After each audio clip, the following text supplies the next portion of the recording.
Bonjour à tous. Oui, c'était il y a 3 ans. Bien. Bon, ma tâche va être simplifiée parce que Jean-Noël Labroué a quasiment déjà tout dit. Donc, je vais plutôt jouer mon universitaire de service. Je vais conceptualiser parce que moi, j'ai pas été acteur de tout ça.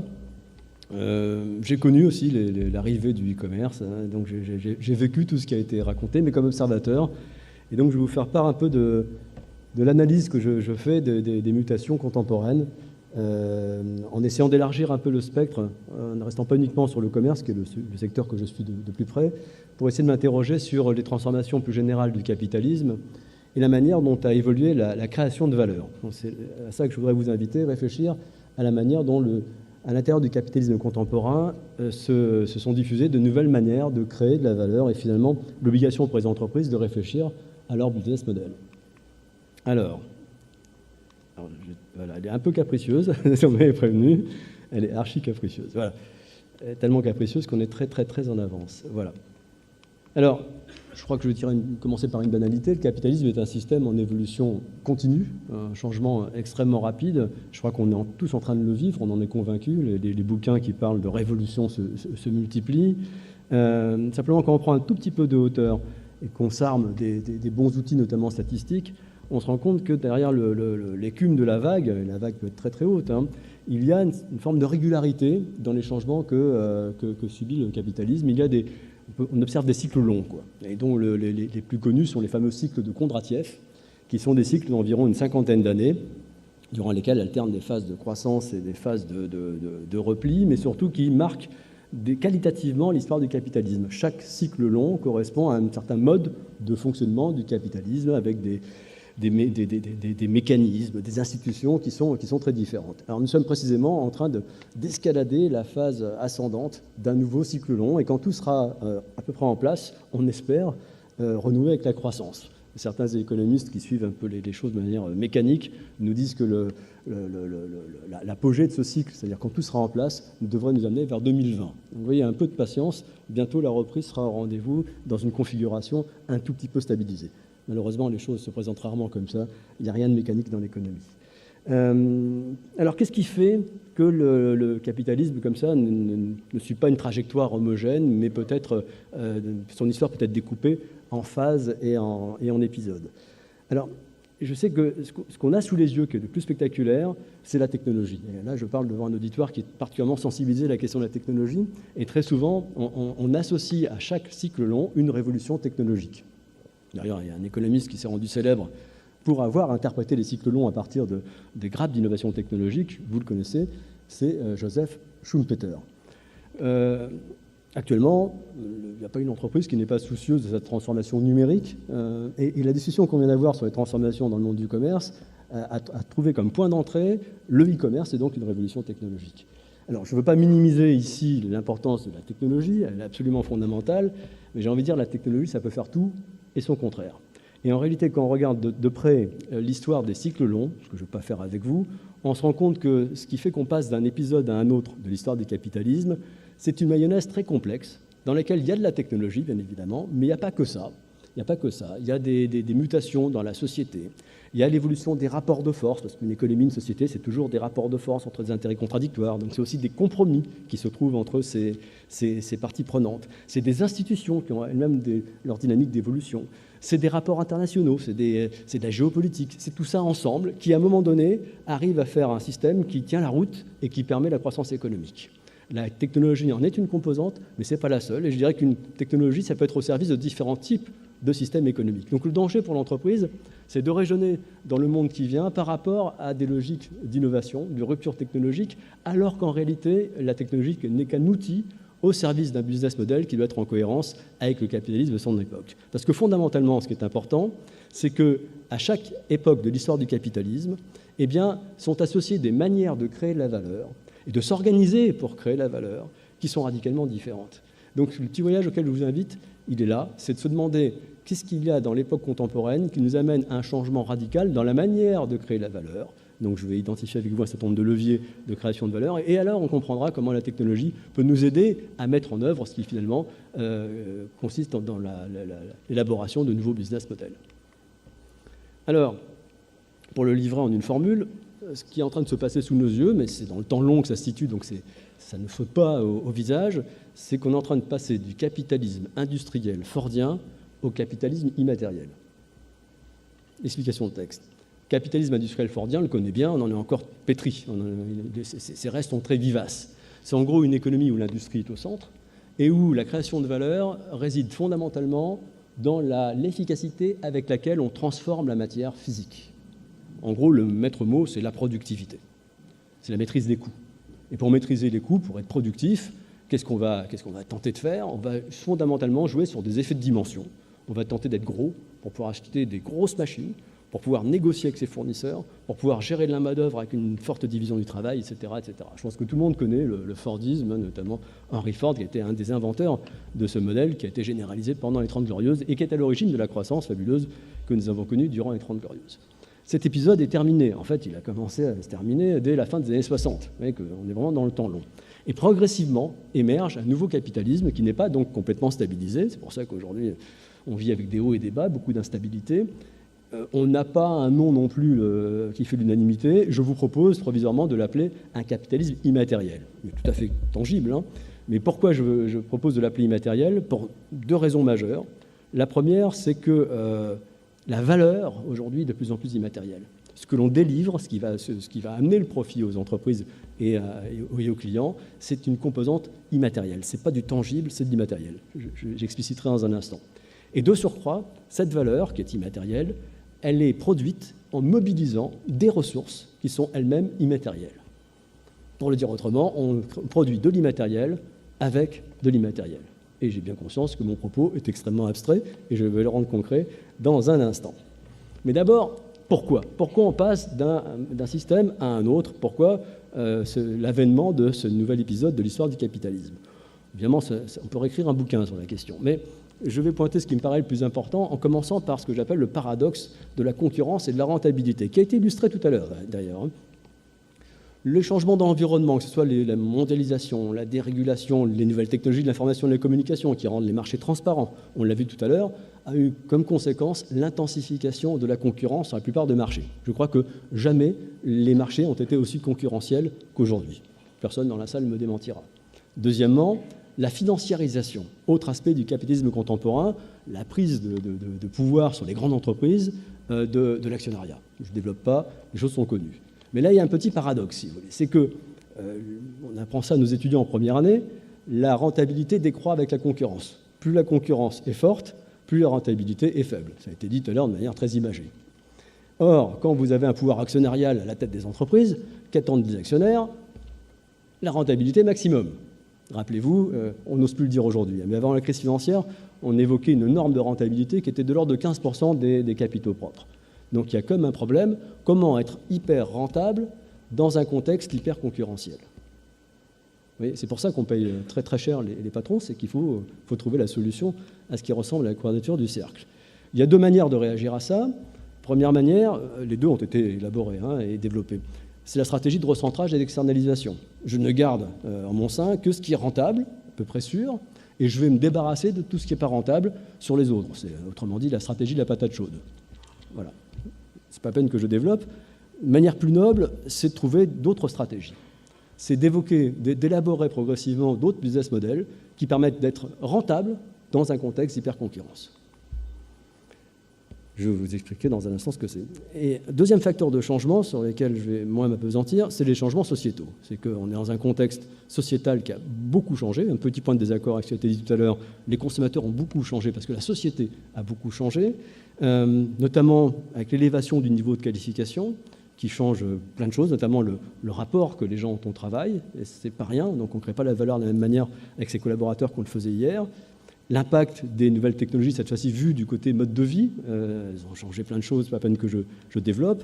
Et puis, fondamentalement, l'évolution du modèle de consommation. C'est l'objet de l'Obsoco que d'étudier l'avènement de ce nouveau modèle de consommation qui va changer plein de choses dans la manière de produire la valeur, au moins sur les marchés B2C, puis ça remonte finalement sur les marchés B2B.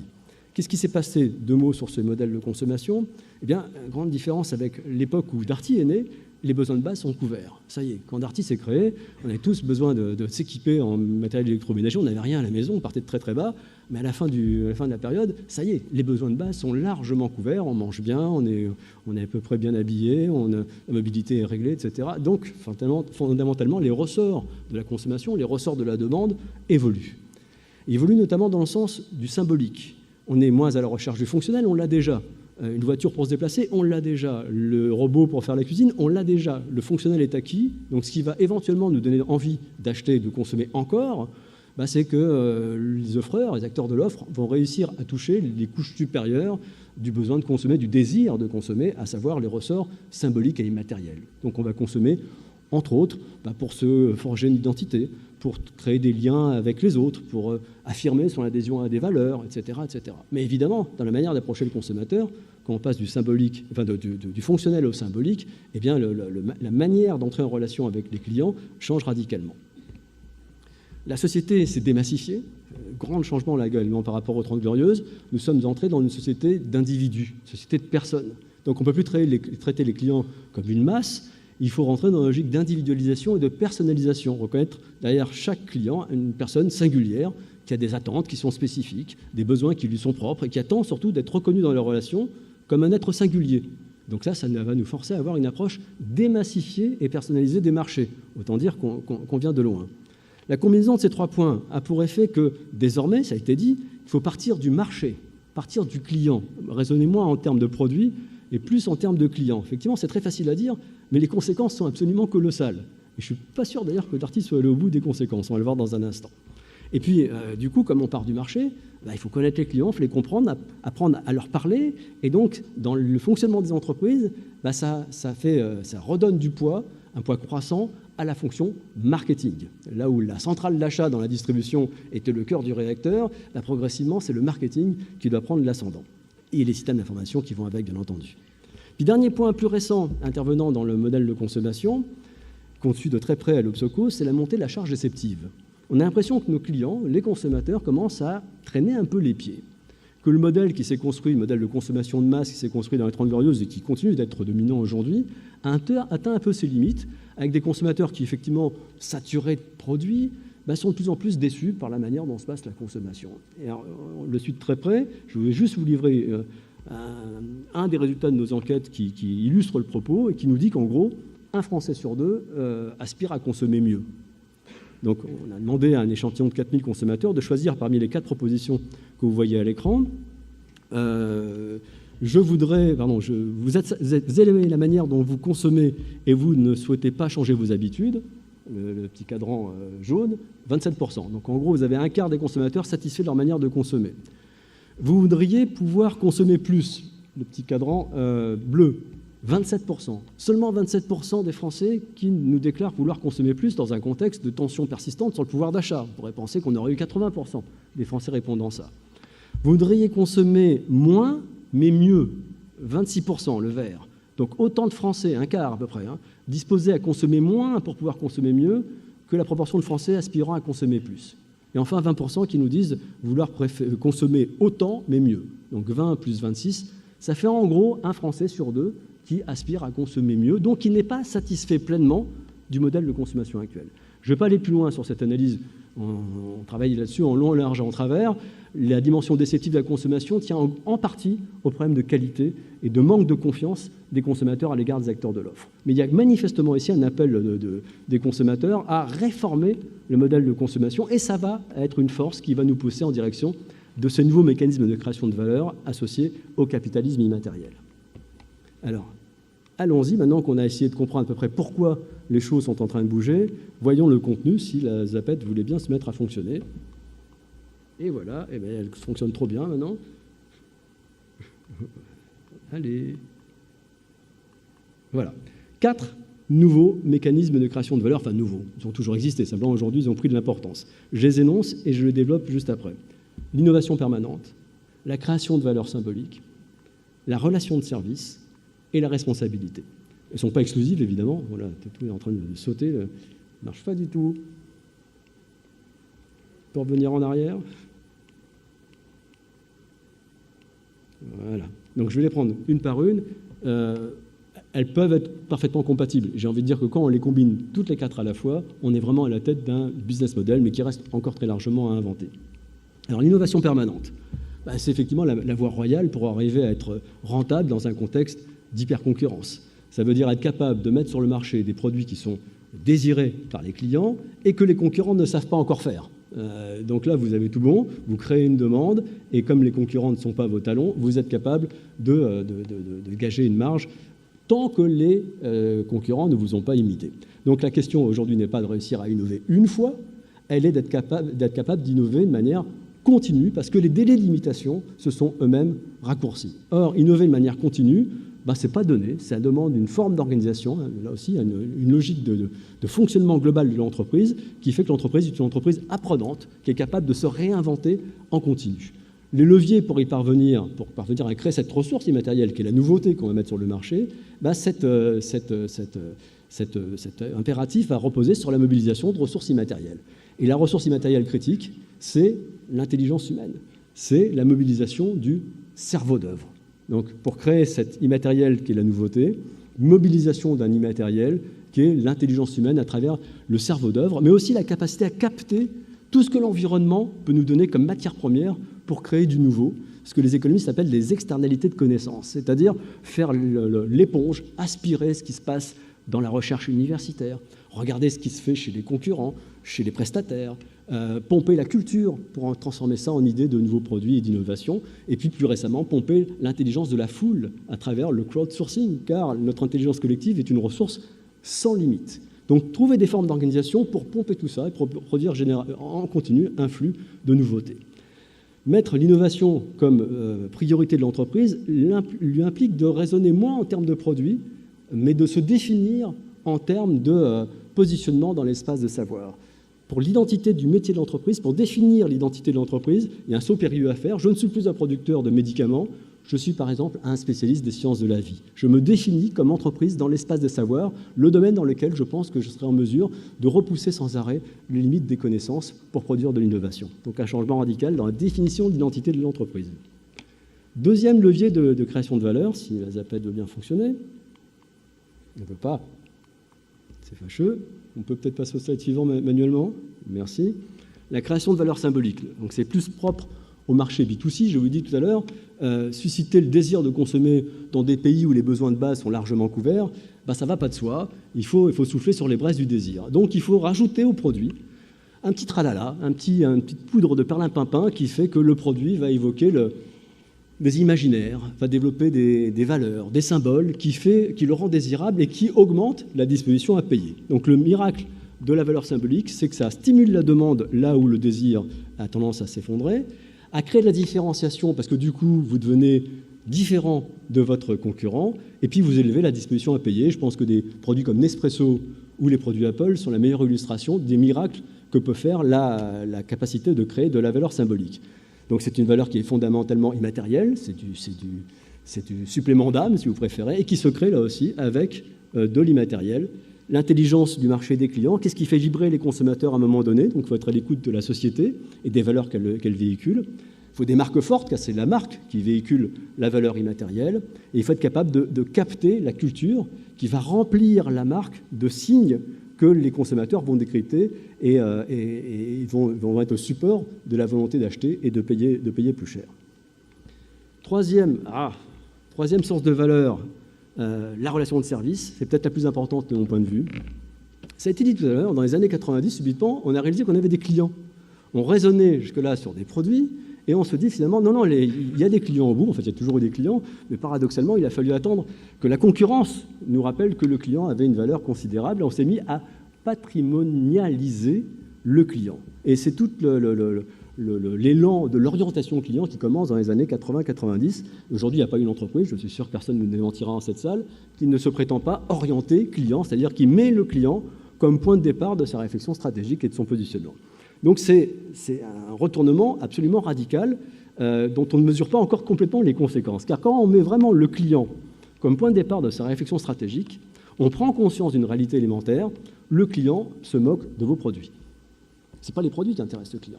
Pourquoi est-ce qu'un client achète-t-il un produit? C'est parce que le client anticipe qu'à travers la consommation du produit, il va bénéficier d'effets utiles. Effets utiles, c'est-à-dire de bénéfices pour lui, de quelque nature que ce soit des bénéfices fonctionnels ou des bénéfices immatériels.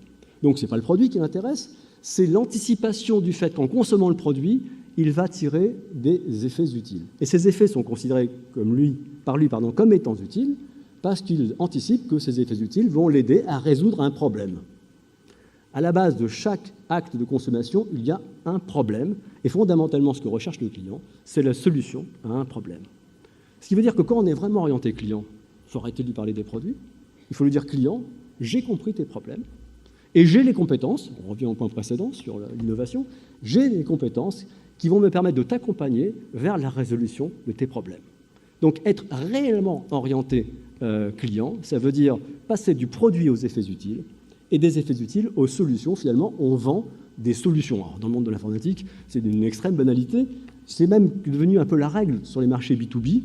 La nouveauté, c'est que cette logique de vendre des effets utiles et des solutions est en train de pénétrer lentement, mais sûrement, le marché des consommateurs, les marchés B2C. Avec une conséquence majeure, c'est qu'on n'est plus dans la transaction, on est dans la relation, car le prestataire doit accompagner la transformation du bénéficiaire. Les ressources clés pour y parvenir, être capable de bâtir des offres utiles, ça n'a pas de soi, de comprendre la nature du problème et de bâtir la solution pour y répondre, d'avoir un capital relationnel avec le client qui va reposer nécessairement sur la confiance, et puis finalement d'enfermer le client dans la relation, c'est moins noble, mais c'est une réalité, pour générer avec lui un flux croissant de revenus. Et vous voyez, quand on s'inscrit dans cette relation de service, l'entreprise, du coup, doit réfléchir à son métier, non plus par rapport au produit, mais par rapport à l'espace des besoins, dans quelle catégorie de besoins je veux créer des solutions. Donc vous voyez, dans tous les cas, une obligation pour l'entreprise de redéfinir dans quel espace elle pense son métier. C'est plus dans un espace de produits, c'est soit dans un espace des savoirs, si elle mise d'abord sur l'innovation, soit dans l'espace des besoins de ses clients, si elle s'inscrit plutôt dans la relation de service. Alors c'est très compliqué cette relation de service, parce que ça peut se mettre en place à différents niveaux de complexité. Zapette, fonctionne, merci, non trop, tu fonctionnes trop bien là. Hop, on revient un petit peu en arrière. Voilà. Ah, elle est insupportable. Elle ne veut pas. Manuellement, en arrière une fois, stop, merci. 4 degrés dans tout ça. Tiens, on va prendre Darty comme exemple. Ça va être excellent comme approche classique, c'est le degré numéro 1. On vend des produits, mais on se dit, pour que les vendre mieux, on va enrober la vente des services, des produits d'un certain nombre de services dits périphériques. Donc, je suis Darty, je vends des machines à laver et des téléviseurs, et pour que ça se passe mieux avec mes clients, pour me distinguer des concurrents, je vais rajouter la livraison, le service après-vente, etc. Donc, en gros, Darty, c'est plutôt le degré 1 de la relation de service. Je ne veux rien réduire au mérite de Darty. Degré 2, j'ai compris finalement que mon client est plutôt en attente d'une solution. Donc, une fois que j'ai défini le type de problème que je veux solutionner, je construis autour de lui un bouquet. Donc, je vais combiner des biens et des services qui sont complémentaires dans l'apport de la solution au problème que je vise. Donc, par exemple, si je prenais un des problèmes visés potentiellement par Darty, s'occuper du linge, eh bien, je vais construire un bouquet, machine à laver, lessive, mise en place, contrôle de la propreté, je ne sais pas, enfin, je n'ai pas bien réfléchi au problème, un bouquet de biens et services capable de résoudre le problème de l'entretien du linge. Et dans le degré numéro 2 de mon approche, je vais vendre ces différents éléments. Ah, j'ai zappé comme il ne fallait pas. Du coup, on revient au point de départ. Revient. Suivant. Non. Encore. Voilà. Mais je suis encore dans un modèle transactionnel où je vends les différents éléments du bouquet. Soit je les vends en package, soit je permets aux clients de les acheter un par un. Niveau 3, je suis toujours dans le bouquet. J'ai bien construit un ensemble de biens et de services complémentaires pour apporter une solution à un problème. Mais là, je ne les vends pas. J'en reste propriétaire et je trouve une formule qui permet au client de payer un droit d'accès, qui lui permet de mobiliser les ressources que je lui propose dans mon bouquet pour avoir une solution à son problème. Dans le cas que je tire du linge, ça serait un peu l'approche Lokéo, où on vous met à disposition tout ce qu'il faut pour le linge, sous une formule de location, de forfait. Je paye un droit d'accès, je mobilise les ressources.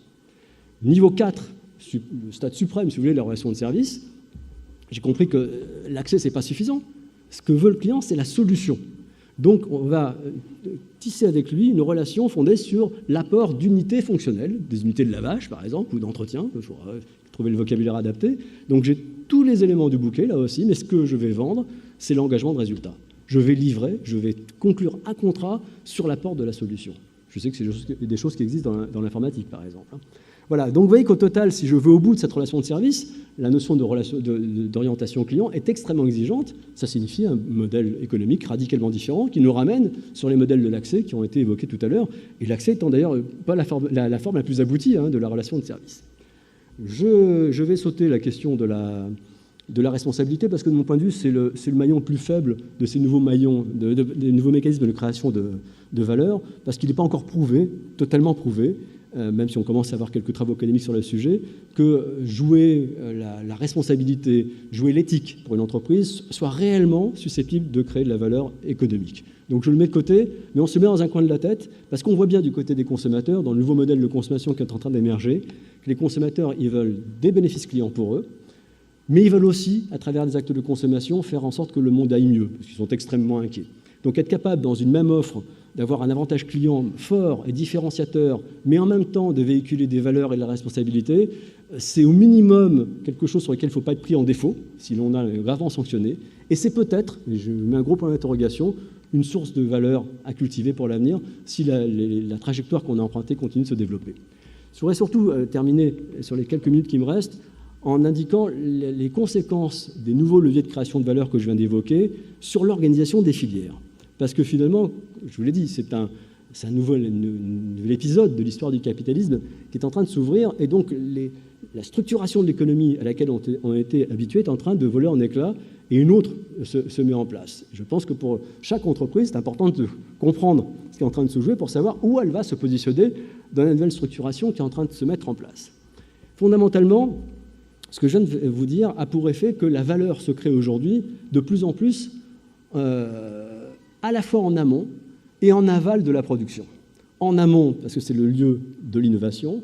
En aval, parce que c'est le lieu de la relation avec le client, et c'est là que vit la relation de service que j'ai évoquée tout à l'heure, et l'évocation de la valeur symbolique. Donc le parent pauvre de notre affaire, c'est celui qui était dominant dans le modèle fordien précédent, c'est le moment de la production. Et donc, les entreprises se repositionnent en amont et surtout en aval des processus de production pour être dans les nœuds de création de valeur. Ce qui crée donc une sorte de guerre de mouvement à l'échelle globale du système pour prendre en charge les fonctions stratégiques qui sont les plus créatrices de valeur, qui sont liées à ce que j'ai évoqué jusqu'à maintenant, à savoir la conception des offres, notamment des offres innovantes, le marketing et la gestion de la relation client, parce que c'est là que va se créer la relation de service et la capacité à faire circuler la valeur symbolique, et le carburant qui fait fonctionner tout ça, la collecte et le traitement des données, car ces stratégies ne peuvent pas être mises en place s'il n'y a pas un traitement efficace des données à l'échelle microscopique, puisqu'on vit un processus d'individualisation des demandes. Ce déplacement des acteurs pour occuper les fonctions stratégiques induit donc un chamboulement dans le fonctionnement des filières par rapport à ce qu'on connaissait. Et je conclurai avec un petit schéma, s'il veut bien venir. Alors là, ça va être délicat parce qu'à chaque fois, je dois appuyer sur le bouton. Je vais vous opposer un hier à un aujourd'hui-demain. Hier, donc, c'est le capitalisme industriel fordien, dont on est parfaitement familier, dont la structure a été rappelée il y a exactement une demi-heure. On part d'un producteur en amont, qui est quelqu'un qui a 3 fonctions économiques. Il conçoit des offres sur la base d'une représentation très abstraite qu'il a de la demande des consommateurs, parce qu'il ne voit pas les consommateurs. Donc il fait des études de marché et il essaye de savoir ce que Mme Michu, le consommateur moyen, désire. Donc il conçoit les produits, il les fabrique et il les market, il va mettre sa marque dessus pour signaler aux consommateurs qu'il a le produit qui leur convient. Il aimerait bien vendre en direct aux consommateurs, mais il se trouve que la géographie de production n'est pas la géographie de consommation. Donc on a besoin d'un intermédiaire qui est un distributeur, qui n'est pas un commerçant, qui est un distributeur dont la fonction s'est limitée à une fonction logistique. Il prend les produits à l'issue des usines et il met ça à disposition des consommateurs. Donc sa contribution à la valeur ajoutée est très très faible. D'ailleurs, la grande distribution a tout fait pour réduire au maximum sa marge d'intermédiation avec des marges brutes qui sont extrêmement faibles. Et au bout de la chaîne, vous avez des consommateurs, mais je ne devrais pas les appeler des consommateurs, ce sont des acheteurs, des shoppers. La consommation, l'acte de consommer nous intéresse assez peu. Tout le système est fait pour qu'ils achètent. Ça, c'est le modèle d'hier. Vous reconnaîtrez qu'il est encore de beaux restes, notamment le monde que représente Darty est encore organisé comme ça, exactement selon cette filière-là, même si effectivement ça commence à se craqueler. Le monde qui vient, il part d'en bas. Il part d'en bas parce qu'il est orienté client. Donc on va l'appeler le modèle serviciel. On a des consommateurs. Voilà. Ah, trop. Voilà. On a des consommateurs, tout par-delà, que des acteurs, que je vais appeler pour l'instant des intégrateurs, scrutent. Ces intégrateurs, ils se donnent comme mission d'aider leur communauté de clients à résoudre une catégorie de problèmes. Donc vous voyez que j'ai mis des flèches dans les deux sens, parce qu'il va y avoir une logique de coproduction d'effets utiles et de solutions. Client, explique-moi ton problème, on dialogue pour essayer de comprendre la nature du problème, et moi je vais t'apporter la solution.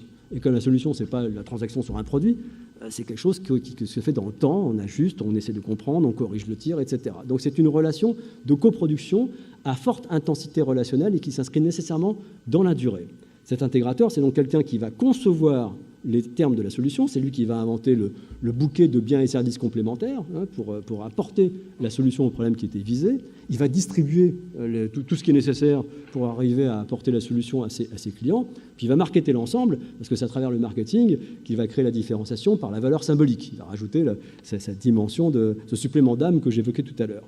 Mais comme son offre est complexe, c'est une offre composite, elle est cohérente sur un plan commercial, elle est de nature à régler un type de problème pour ses clients, mais d'un point de vue technologique, elle est faite de briques et de broc avec des éléments qui renvoient à des métiers, des compétences très différentes. Et comme il faut que le bouquet soit évolutif, soit innovant, il faut que chacune des composantes soit au top de l'innovation. Donc il n'est pas capable de tout produire par lui-même, ce qui veut dire qu'en amont, c'est un acteur qui va se tourner vers des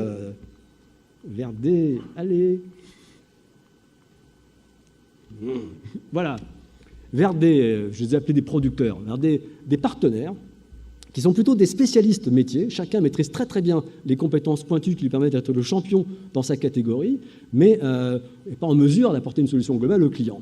Donc on a des relations ici qui sont pareilles, des relations d'échange, de collaboration, avec ce qu'on pourrait appeler dans certains cas des sous-traitants, dans certains cas des partenaires liés par des alliances, et puis un nouveau vocabulaire qu'on emploie beaucoup dans l'économie des plateformes, des surtraitants, des gens qui vont rajouter des éléments dans le bouquet en cohérence avec le positionnement qu'a choisi l'entreprise. Vous avez bien compris que notre intégrateur, il est souvent un gestionnaire d'une plateforme, une plateforme servicielle qui va mettre tous les moyens nécessaires pour aider les clients à atteindre la solution au problème recherché.